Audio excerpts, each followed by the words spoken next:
Ireland demands border promise before Brexit trade talks. Into the dark.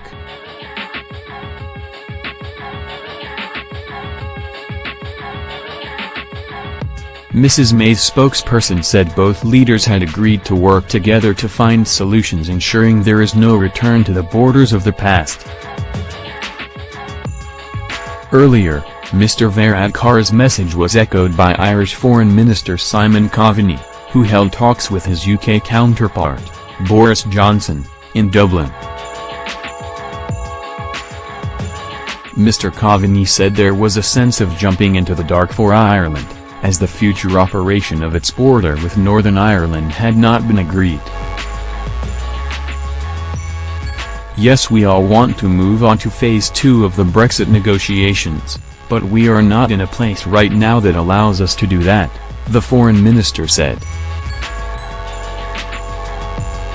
The UK is due to leave the EU in March 2019, but Mr Coveney suggested the exit process could take up to 5 years. The UK wants the EU to give the go-ahead at its December summit for talks to begin about the future relationship between the two. Analysis, BBC Dublin correspondent Shane Harrison.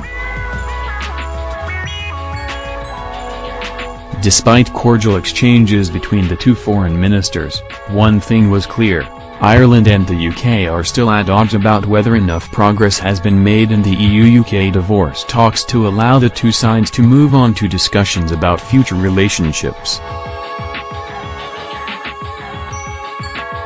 Despite British assertions that there will be no hard border on the island of Ireland, Dublin doesn't see how that position can be married with the UK leaving the customs union and the single market.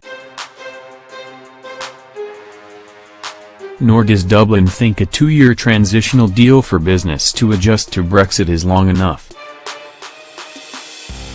With Taoiseach Leo Varadkar delivering the same message to Theresa May in Sweden, there is a sense that make your mind up time for all sides is fast approaching. Presentational grey line.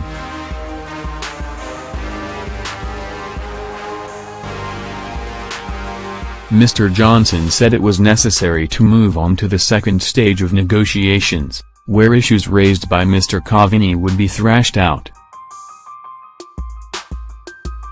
Now is the time to make haste on the front, the UK Foreign Secretary said. Mr Coveney said he understood the British aspiration to avoid a hard border, but more clarity was needed about the future. https://kev1.bc uk/news/624/prod/18203/production/_987918889_Boris Goveruters. JPG degrees.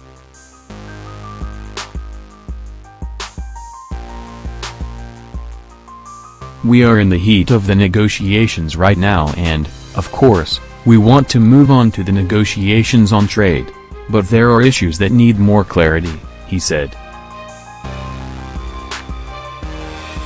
Different rule book.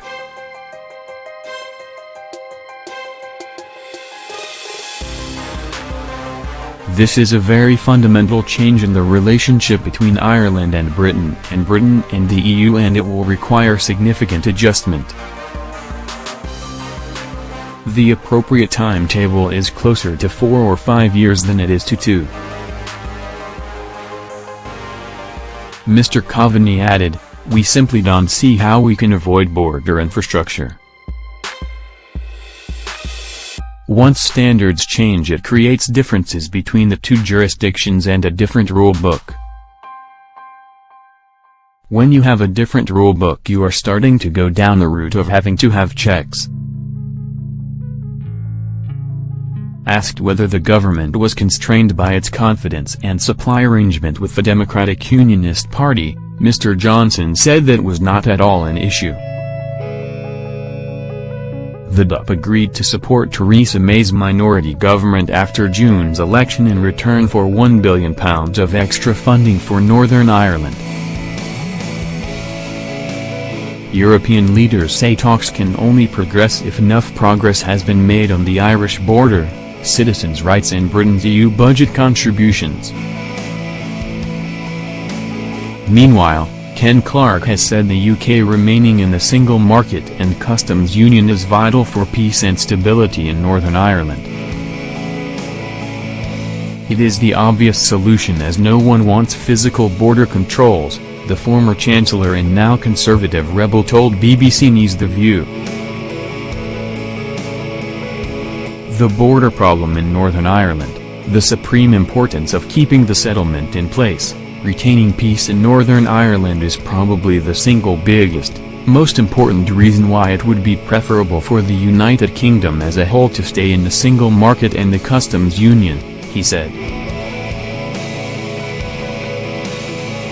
If the Brexiteers, these right-wing nationalists, won't allow us to do that, then the best solution after that, I agree with the Taoiseach actually, is to have a border down the Irish Sea.